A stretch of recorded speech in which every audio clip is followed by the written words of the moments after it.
Billy, a very entertaining game in the end. What did you make of that?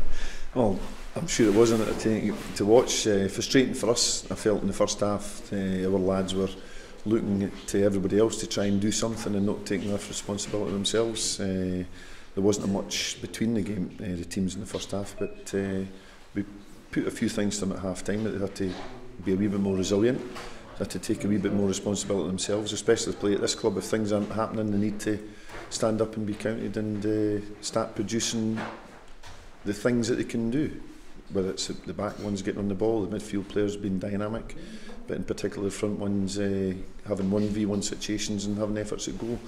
They took that on board and we had a comfortable 2-0 lead.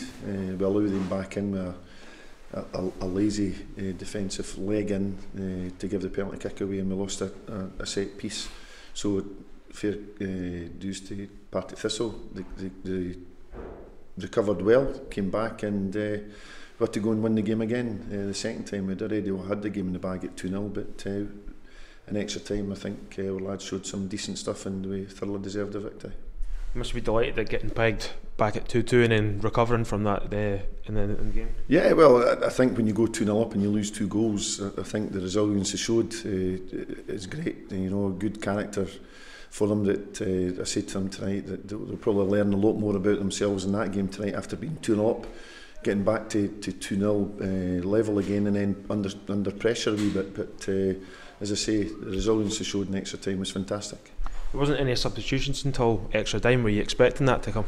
No, not really, but I think just a wee bit of fresh impetus was required in the middle of the park, and putting young Dapo in up front. He's got a goal threat, and I thought Andy Dallas did well up to a point. I think he was tiring as well, and their left back looked a bit leggy, so putting Dapo on gave us a good impetus. We got the free kick from Dapo going on straight away.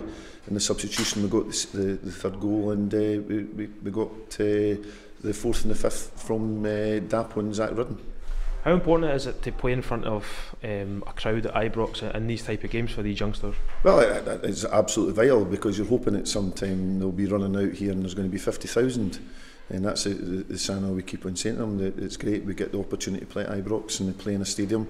They get a wee bit of crowd, but they've got to test themselves and they've got to have that mental capacity to handle 50,000. When things aren't going well, are they brave enough to go and take the ball?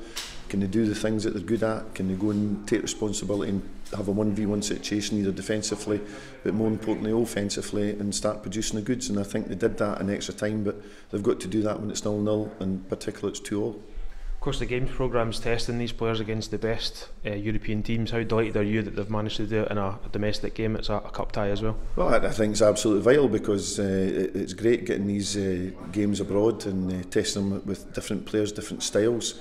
But they've got to come back and do the bread and butter stuff. So it's great. We've got the two kind of styles. We've got the Scottish football that showed tonight. It's a difficult game. Credit to Partick Thistle, and they made it very difficult for us, and they came back to make it 2-2. So I think the resilience they showed will stand them in good stead.